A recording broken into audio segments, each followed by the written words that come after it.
시간입니다. 여기까지 나오신 모든 분들 위해 하나님의 크신 은혜가 있기를 진심으로 기원합니다. 오늘 말씀 일기 본문은 역대하 12장입니다. 12장. 역대상하, 역대기의 관심은 다윗 왕조입니다. 다윗 왕조. 다윗 왕조의 중심에는 여호와의 성전이 있습니다. 성전의 중심에는 지성소 안에 여호와의 법궤가 안치되어 있습니다. 그 법궤 안에는 십계명 돌판이 있습니다. 말씀이죠. 이것이 바로 이 종교의 특징을 잘 보여주는 것입니다.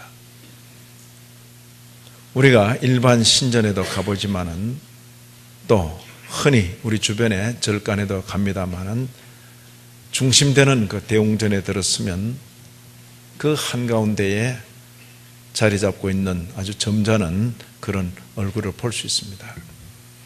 모든 신전마다 신의 형상들이 있습니다. 그러나 여호와의 신전에는 신의 형상이 없는 것입니다. 신의 형상이 있을 만한 그 자리에 하나님의 말씀이 있는 것입니다. 이것이 이 종교의 특징인 것이요. 성전을 중심에 모신 다윗 왕조의 후예로서 어떻게 살아야 하는가?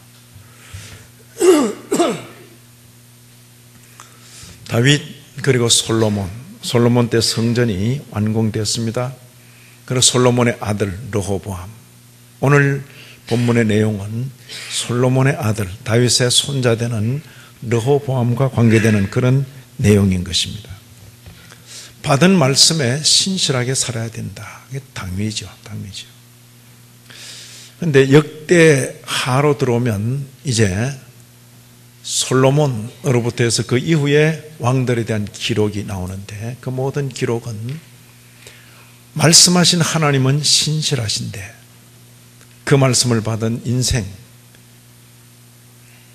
이스라엘의 왕, 유다의 왕들이 신실하지 못했다 하는 것이 기록되어 있는 것입니다.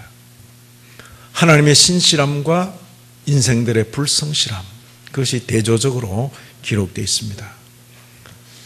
그 내용들을 읽으면서 다윗 왕에 대한 어떤 향수, 그리움 같은 것을 느낄 수가 있는 것입니다. 우리는 솔로몬에 대해서 좋은 이름으로 알고 있습니다. 솔로몬. 성경을 잘 모르는 분들, 그리고 성경을 그저 1차적으로만 보는 분들은 솔로몬에 대해서 좋은 인상을 가지고 있습니다. 이름 자체가 좋습니다. 솔로몬. 평화의 왕. 그죠? 평화의 왕. 솔로몬. 그러나 조금 성경을 자세히 읽어가게 되면 백성들에게 많은 고통을 주었구나 하는 것을 느끼게 되는 것입니다. 10장 4절을 보시면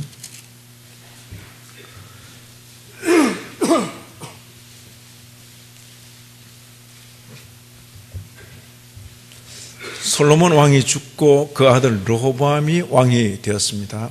그랬을 때에 백성들이 나와서 그 왕에게, 젊은 왕에게 요구하는 그 내용이 기록되어 있습니다. 이 기록을 읽으면 솔로몬의 어떤 실정을 조금 느낄 수 있습니다. 역대하 10장 4절입니다. 왕의 아버지께서 누굽니까? 솔로몬. 우리의 멍에를 무겁게 하였으나 세금도 많이 거두고 일도 많이 시켰다, 그런 뜻입니다. 왕은 이제 왕의 아버지께서 우리에게 시킨 고역, 고통스러운 그 일, 매운 무거운 멍에를 가볍게 하소서. 그래 하시면 우리가 왕을 섬기겠습니다. 자, 솔로몬 왕이 잘 다스렸다는 겁니까? 백성들에게 고통을 줬다는 겁니까?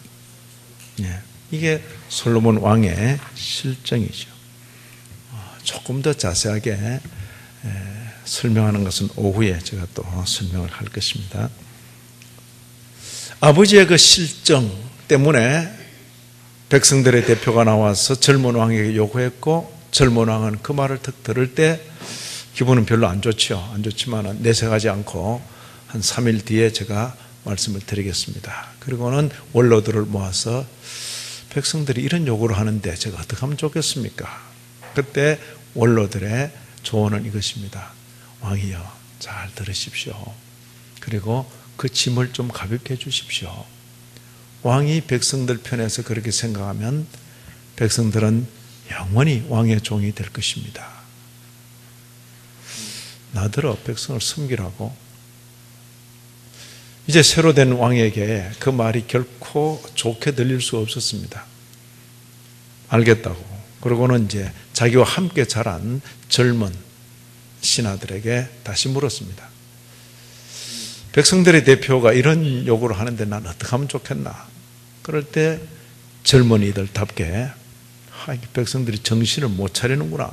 그러고는 왕이야, 이때 왕의 그 위엄을 보이셔야 됩니다. 이때 뒤로 물러서면 안 됩니다. 그럼 어떻게? 아버지가 끼친 그 힘이 엄지손가락처럼 그렇게 굵다면 내가 지우는 멍에는 허리처럼 그렇게 굵을 것이다. 폼나죠? 아버지가 채찍으로 다스렸다면 나는 정갈, 독사로 다스릴 것이다. 길을 팍 죽이라는 거죠. 자, 둘 중에 결정은 본인이 해야 되는 겁니다. 원로들의 조언이 있고 젊은 신하들의 조언이 있는데 르호보암은 원로들의 조언을 버리고 젊은 신하들의 그 조언을 가슴에 품고 백성의 대표를 만나서 전해주었습니다. 그 말을 할 때까지는 폼나죠. 아버지는 엄지라면 나는 허리요. 아버지가 채찍으로 다스렸다면 나는 전갈로, 요즘 우리식으로 말하면 산모사, 독사로 다스릴 것이요. 정신 차리시오. 이 이스라엘은 특징이 12부족이 함께 연합 체제를 갖추어서 왕조를 이루는 그런 형태입니다. 그럴 때에 여로보암을 중심으로 해서 10지파가 떠나가는 거죠. 다윗의 아들이 우리와 무슨 상관이 있는가? 너희들끼리나 왕로를 대라. 그러면 백성들이 떠나고 여로보암을 중심으로 새로운 왕조를 세우는 거죠. 그게 이름을 그대로 가져갔습니다. 이스라엘, 북조, 북왕조 이스라엘. 그리고 결국 졸지에 다윗의 후예이면서 솔로몬의 아들로서 왕이 되었음에도 나라는 거의 다 잃게 된 거죠. 10지파가 떨어져 나갔으니까. 2지파, 유다지파, 자기가 속한 유다지파, 그리고 함께 있는 베냐민 지파만 남고 아주 작아진 나라가 된 거죠. 거의 위기입니다. 위기. 아버지의 실정 그리고 아들의 어리석은 선택이 나라를 거의 파국으로 몰아넣는 거죠. 그럼에도 하나님께서 다윗의 후예니까 이들에게 기회를 주시는 거죠. 오늘 12장 1절을 보면 르호보암이 기회를 받았다 하는 것을 알 수가 있는 것입니다. 12장 1절입니다. 르호보암의 나라가 어때요? 약해졌습니까? 강해졌습니까? 르호보암의 나라가 견고하고 세력이 강해지매, 그죠? 기회를 받은 거죠. 나라가 파탄에 이를 지경인데도 하나님께서 다윗의 후예이기 때문에 기회를 주신 것이죠. 나라가 견고하고 세력이 강해지매 그가 더욱 여호와의 율법을 지키니 온 이스라엘이 본받은지라. 여러분 성경은 어떻게 되어 있어요? 자, 졸면서 들은 분은 아무것도 모를 겁니다. 뭐가 문제인지 다시 봅니다. 르호보암의 나라가 견고하고 세력이 강해지매 그가 더욱 여호와의 율법을 지키니 온 이스라엘이 본받은지라. 어때요? 제가 읽고 싶은 말씀은 그런 거죠. 그렇죠? 잘못된 선택으로 말미암아 나라가 그렇게 거들나게 됐지만은 하나님께서 허락하시는 그 기회 받아서 나라가 견고하고 세력이 강해지니 그가 더욱 여호와의 율법을 지키니 온 이스라엘이 본받은지라. 그러나 성경은 그렇게 되어 있지 않고 하나님께서 허락하시는 그 기회, 나라가 견고하고 세력이 강해졌음에도 불구하고 그가 여호와의 율법을 버리니 그랬어요. 버리니. 자기만 버리면 끝나는 것이 아니라 왕이라는 그 자리 때문에 온 이스라엘이 그걸 본받는 거예요. 또 자, 이게 본받아야 될 겁니까? 본받지 말아야 될 겁니까? 왕의 영향력이란 것이 바로 그런 것입니다. 사람에게 있어서 왕이 되는 것이 대단히 중요합니다. 수많은 백성 중에 왕은 한 사람이에요. 한 사람이라고.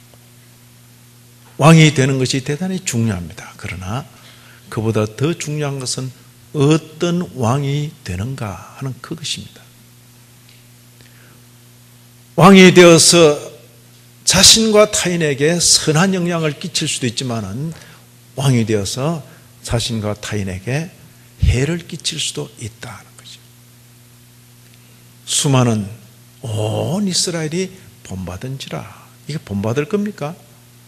왕이니까 왕이 하는 일을 본받는 것입니다.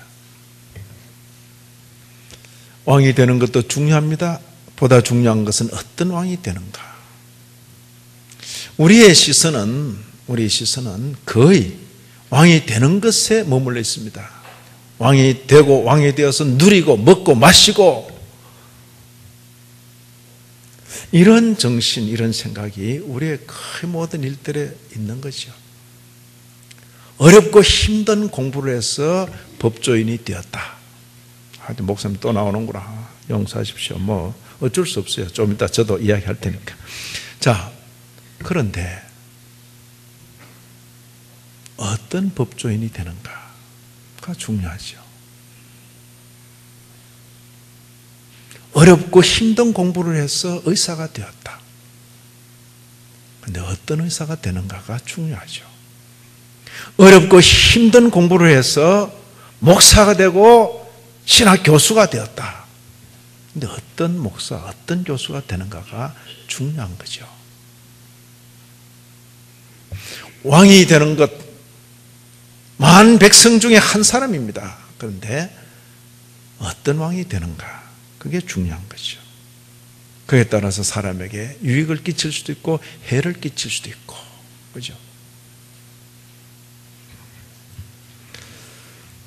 계속되는 본문에는 난데없이 지금 이스라엘, 유다, 예루살렘이 있는 자리가 약간 북쪽이고 지중해 동쪽인데 남쪽에 위치한 애굽 나라에서 연합국 형태로 많은 민족들을 함께해서 예루살렘으로 공격에 들어온 것이요. 예, 그때 애굽 왕 이름은 시삭. 12장 3절에 보면 이게 작은 나라로서 감당할 수 없는 그런 세력이라는 것을 느낍니다. 12장 3절에 그에게 병거가 1200대, 예? 이 전차부대 그런 뜻입니다. 1200대, 마병이 6만 명. 그럼 보병은 말할 것도 없는 겁니다. 그 다음 보병 설명 들어볼까요? 애굽에서 그와 함께 온 백성 곧 리비아, 쑥, 구스는 이디오피아입니다. 애굽 아프리카 북부 그리고 중부에까지 연합국을 형성해가지고 이 애굽이 종주국이 돼가지고 진격에 들어온 거죠. 작은 나라인데 이렇게까지 안 해도 되죠. 그런데 거대한 나라가 침공에 들어온 겁니다. 감당할 수 없는 대적이다, 그런 뜻입니다.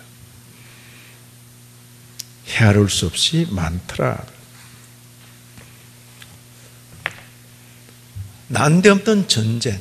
전쟁이 일어났으니까 전쟁에는 전쟁으로 군사를 모집하고 그리고 막 전열을 갖춰서. 중요한 건 성경을 읽을 때 어떤 새로운 사건이 일어날 때 그 사건의 핵심이 뭔가를 제대로 파악을 해야 되는 겁니다. 그렇지 못하면 힘은 힘대로 들이고 고생만 하고 흔히라는 거죠. 바로 이 대목에서 이 전쟁, 외적의 침입을 받아서 왕과 백성의 지도자들과 백성들이 함께 모였는데 그때 선자를 통해서 주어지는 말씀, 5절의 말씀입니다. 5절 보시면 스마야가 르호보암과 방백들에게 나와 이르되 여호와께서 이같이 말씀하시기를 너희가 나를 버렸으므로 나도 너희를 버려 시삭의 손에 넘겼노라. 자, 1절에서는 르호보암 왕이 누구를 버렸다 그랬습니까? 무엇을 버렸다 했습니까? 여호와의 율법을 버리니. 1절의 표현은 여호와의 율법을 버렸다 그래 돼 있는데 5절 마지막에는 뭐랬습니까? 너희가 나를 버렸으므로. 여호와의 율법을 버리는 것이 곧 여호와를 버리는 것이다. 이 종교의 특징입니다. 법궤를 부둥켜 안고 성전에 몰려있다 해서 그것이 여호와를 붙드는 거 아닙니다. 돌비에 기록된 그 말씀을 붙들고 그 말씀을 지켜가는 것이 보이지 않는 하나님을 모시고 사는 길이고, 아무리 법궤를 움켜쥐고 있고 성전 안에 머물러 있다 할지라도 말씀을 버렸으면 여호와를 버린 것이죠. 이 신앙의 전통 속에 있는 저와 여러분, 오늘날 기독교, 예배당 안에 머물러 있다고 해서 안전하고 예배당 밖에 있다고 안전하지 못하고 그런 거 없습니다. 예배당 안에 있으면서 성경을 가슴에 품고 다니고 올 때 갈 때 차 뒤에 성경을 부적처럼 얹어놓고 그것이 안전을 보장하는 게 아닙니다. 중요한 것은 성경의 그 말씀을 잘 읽고 이해하고 그 말씀을 가슴으로 담아 살아가는 것이 중요하지. 성경을 부둥켜 안고 있다고 읽어야죠. 읽고 그 내용을 가슴에 담고 있어야지. 이게 이 종교의 특징인 것이죠. 여호와의 율법을 버렸는 그 일을 두고 너희가 나를 버렸으므로 나도 너희를 버려 시삭의 손에 넘겨놓으라. 그게 핵심입니다. 웬 전쟁? 그 전쟁의 핵심은 바로 너희가 나를 버렸기 때문에 나도 너희를 버린 것이다. 웬 사업 실패? 웬 갈등? 그 뒤에는 어떤 면에서는 이런 핵심이 숨겨져 있을 수도 있는 것입니다. 나도 너희를 버려. 근데 이 선지자의 말을 듣고 또 왕과 백성들이, 왕이 하는 일은 백성에게 금방 영향을 줘요. 그죠? 왕이 회개하면 백성도 또 신용하고, 그죠? 왕이 여기 보시면 스스로 겸비하여, 6절 이스라엘 방백들과 왕이 스스로 겸비하여. 우리가 비록 전쟁에 임했지만은 여호와는 의로우십니다. 억울할 거 없다 그 이야기죠. 여호와는 의로우십니다. 겸비한 자세죠. 하늘 향해 삿대질하며 원망하는 게 아니라 옳습니다. 7절 보시면 하나님 이런 분이세요. 여호와께서 그들이 스스로 겸비함을 보신지라. 하나님이 하나님다우시려면 한 번 하신 말은 그냥 밀어붙여야 돼요. 근데 성경 보면 하나님답지 않은 그런 구절들이 도쳐 있는 거예요.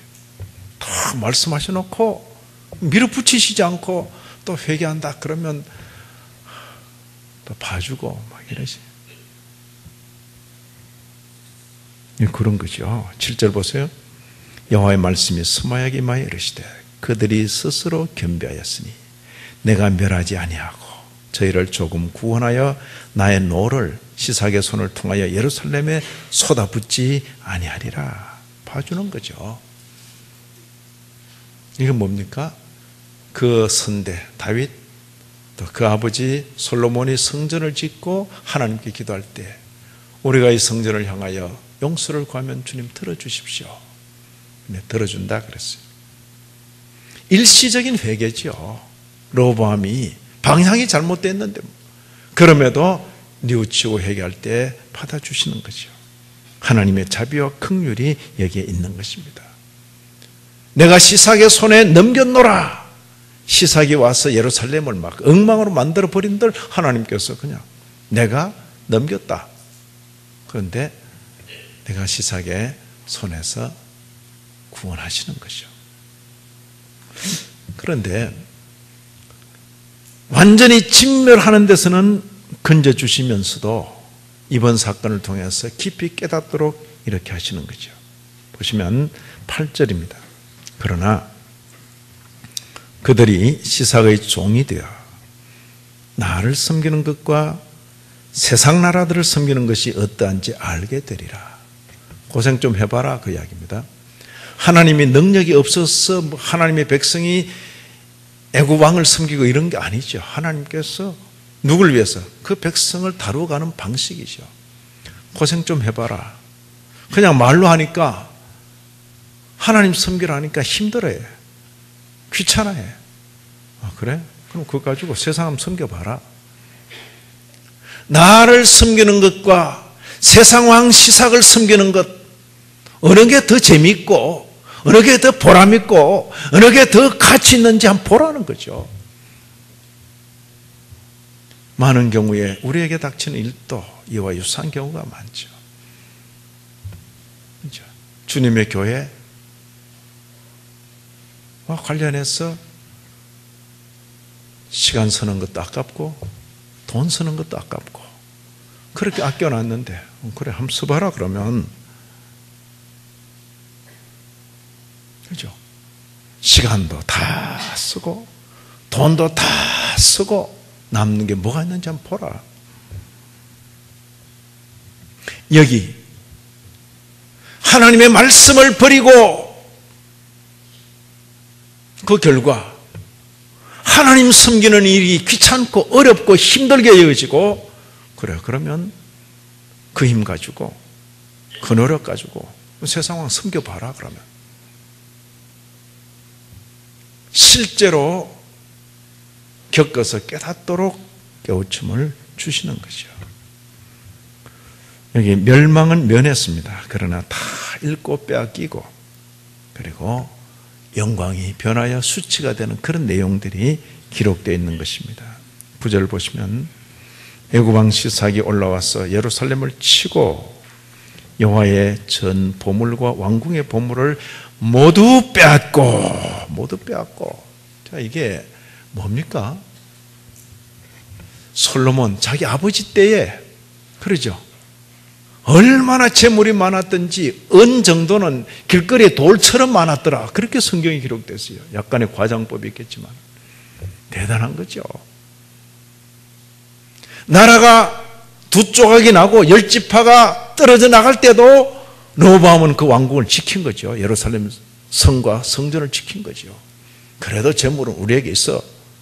그런데 순식간에 날아가 버렸죠. 애굽 왕 시삭이 와서 점령하고 다 뺏어간 거죠. 솔로몬의 영화라는 것이 다음 때에서 끝나버리는 겁니다. 세상에 부귀 영화 너무 자랑하지 마라. 순식간에 날아가 버리는 겁니다. 자 여기 게다가 9절 하반절에 솔로몬이 만든 금 방패도 빼앗은지라. 그죠? 솔로몬이 아마 금으로 방패를 만드는 10절 보면 아주 대조적이죠. 르호보암 왕이 그 대신에 금 방패 뺏기고 나니까 그래도 방패는 있어야 되고 노스로 방패를 만들어. 자, 금방패하고 노방패하고 근데 비교가 됩니까? 영화의 차이입니다. 영화의 차이. 하나님을 버리고 떠나고 내 손으로 붙잡은 그 영화의 모습은 노방패죠. 노방패. 하나님 모시고 하나님 때문에 가지는 그 영화는 금방패죠. 금방패. 오늘 본문 계속되는 본문에는 르호보암 통치를 이렇게 요약하고 있습니다. 자, 르호보암이 누구라고요? 솔로몬의 아들. 누구의 손자? 다윗의 손자라니까요. 네. 손자 애지중지할 때 잘 길러야 돼요. 그죠? 다윗의 손자인데도 이럴 수 있다니까. 솔로몬의 아들인데도 이럴 수 있다니까요. 14절 이렇게 요약합니다. 르호보암이 악을 행하였으니 그의 전생애를 두고 한마디로 악을 행했다. 아니 왕인데, 그것도 유다의 왕인데 안타깝게도 악을 행한 유다의 왕이 된 것입니다. 이유를 이렇게 설명합니다. 이는 그가 여호와를 구하는 마음을 굳게 하지 아니함이었더라. 여호와를 구하는 마음을 굳게 하지 아니하여. 모든 하나님의 백성 이스라엘에게는 여호와를 구하는 마음이 있겠죠. 그 마음을 굳게 붙들고 그 걸음을 걷는 것과 그런 마음이 있음에도 불구하고 느슨하게 풀어버리는 것 사이에 차이겠죠. 모든 하나님의 백성들 마음에는 여호와를 구하는 마음이 있겠죠. 예수를 믿고 세례를 받은 모든 기독교인들 마음에는 여호와를 구하는 마음이 있겠죠. 그러나 중요한 것은 그 마음을 굳게 하는 것과 그렇지 않은 것 사이의 차이죠. 여호와를 구한다, 여호와를 찾는다, 표현은 다양히 할 수 있습니다.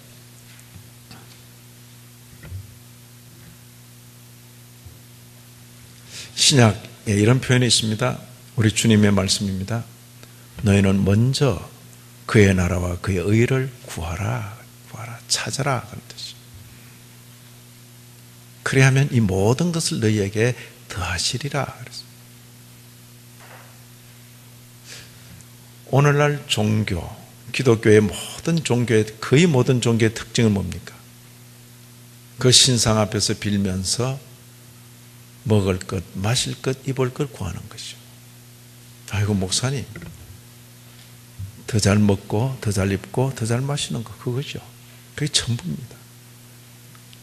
그게 종교라고 말하죠. 그러나 주님께서는 너희는 그런 것 구하기에는 너무나 귀한 존재들이다. 그거 구하지 마라 그랬어요. 너희는 무엇보다도 먼저 그의 나라와 그의 의를 구하라. 그리하면 이 모든 것, 먹고 마시고 입을 것 너희에게 더하시리라 그랬어요.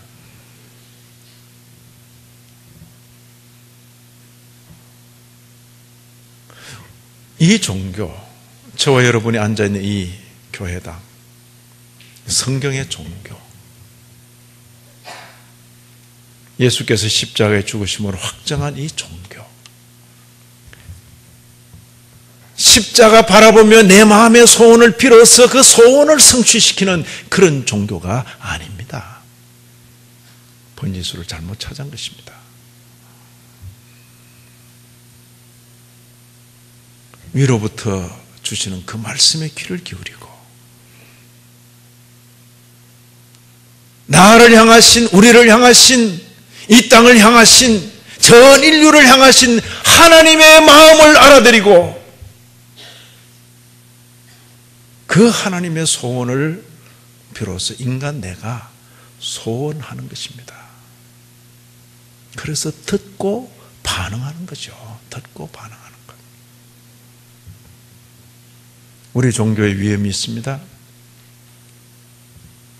기독교에 속해서 횟수를 거듭하면서 그 소리가 그 소리고 그게 그거고 예배당을 수도 없이 반복해서 출입하면서 습관과 타성에 젖어버리면 결국 이 신앙의 죽음이 되는 것입니다. 이 신앙은 습관과 타성에 젖어서는 안 될 신앙인 것입니다. 우리가 매일 한 장씩 장을 정하고 그 말씀을 읽으면서 어른아이 할 것 없이 그 말씀에 함께 매고자 하는 것은 바로 이 종교의 특징이 그렇기 때문에 그렇게 하는 것입니다. 말씀을 읽고 신반보 중앙교회 속해서 아직도 말씀 읽기가 뭔지, 그게 뭐 하는 건지, 오늘 우리가 읽을 그 말씀의 본문이 어딘지 전혀 관심이 없다면 제 책임이죠. 그리고 본인의 책임입니다. 우리는 매일 한 장씩 성경을 읽어가고 있습니다. 역대 하는 장수가 30장이 넘기 때문에 때로는 2장씩 읽어야 되기 때문에 오늘 9일임에도 12장을 읽고 있는 겁니다. 목사님 오늘 9일인데 왜 12장입니까? 이런 말 하지 말고, 그죠? 매달 시작이 되면 이번 달에 읽을 말씀을 여러분 손에 들려드리는 것이요. 이 표대로 읽어가시면 됩니다. 그죠? 스마트폰 열어서 교회 앱을 찾아서 열면 매일 새벽마다 그 말씀이 나오는 거죠. 그건 저와 함께 있는 목회자들의 담당해야 될 일이죠. 그리고 주일 오시면 그 말씀 본문을 따라 말씀이 전해지는 것이죠.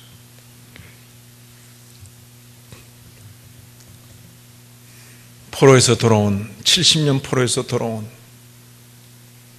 이 백성들에게 수백 년 지나간 그 역사를 기록해 주면서 이들로 하여금 이 내용을 읽고 깨닫도록 하는 거죠. 성경에 좋은 내용만 기록해도 될 텐데 이런 망할 내용을 기록해서 그런 거죠. 반면 교사를 세워서 읽고 깨닫도록 하는 거죠. 새로 세워지는 이 왕국에서는 다시는 이런 일이 일어나서는 안 되겠다. 하나님께로부터 많은 기회를 받아놓고 그 기회를 이렇게 안타깝게 써버리다니. 하나님께로부터 감당할 수 없는 그런 부귀와 영화의 기회를 받아놓고 그것을 고스란히 애굽 왕에게 다 잃고 빼앗기다니. 금방패의 그런 영광이 놋방패로 바뀌는 그런 일이 되어버리다니. 반면교사를 통해서 깨닫도록 하는 거죠. 그리고 그때로부터 다시 2000수백 년이 지난 오늘 이 자리, 저와 여러분, 예수 그리스도 때문에 우리는 이 성경과 연관이 있는 것입니다. 예수 그리스도 때문에 이스라엘 유다의 이 종교와 우리와 연관이 되는 것입니다. 그리고는 이 말씀을 읽고 오늘 우리들에게 주시는 교훈을 받는 것입니다. 오늘 우리들로서도 예수 믿고 세례받은 모든 성도의 마음속에는 여호와를 구하는 마음이 있죠. 그러나 그 마음을 굳게 하여 놓치지 않아야죠. 놓치지 않아야죠. 말씀에 대한 그 민감한 반응, 설교를 듣고는 눈으로 확인해서 그 성경 내용들을 읽어보는, 제가 확 장담합니다만 저와 더불어 단 1년만 진지하게 설교를 듣고 성경을 읽었으면 성경 보는 눈이 달라지게 되어 있습니다. 3년이 지나고 5년이 지나고 10년이 지났는데도 아직도 성경 보는 눈이 열리지 않았다. 고달픈 겁니다. 고달픈 겁니다. 반응하셔야 돼요. 김 목사가 미워도 말씀에 대해서는 반응을 해야 돼요. 김 목사는 잊어버리고 말씀을 붙들고 살아가야 된다고요. 그렇지 않으면 저와 함께 있는 세월이 아까운 것이요. 아까운 거죠.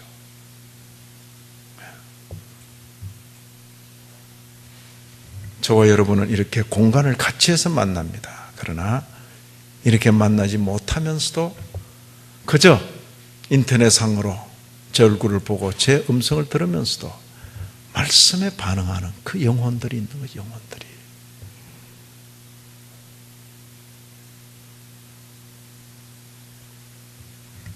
여호와를 구하는 마음을 굳게 하는 것.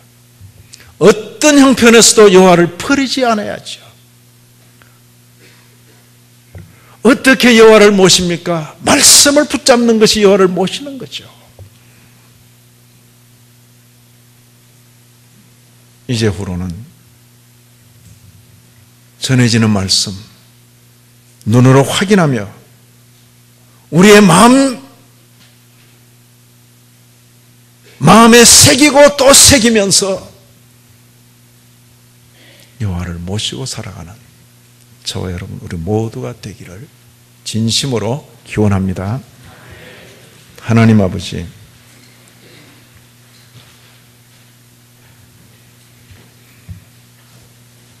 왕이 되어 백성들 위해 군림하며 먹고 마시고 누리는 것으로 만족할 뻔했습니다. 솔로몬의 실패를 보고 그 아들의 잘못된 결정도 보며 여호와를 버리는 것과 모시는 것, 교훈을 받습니다. 한 번 받은 교훈 가슴에 담고 남은 평생을 살게 하여 주옵소서. 예수님 이름으로 기도 올리옵나이다. 아멘.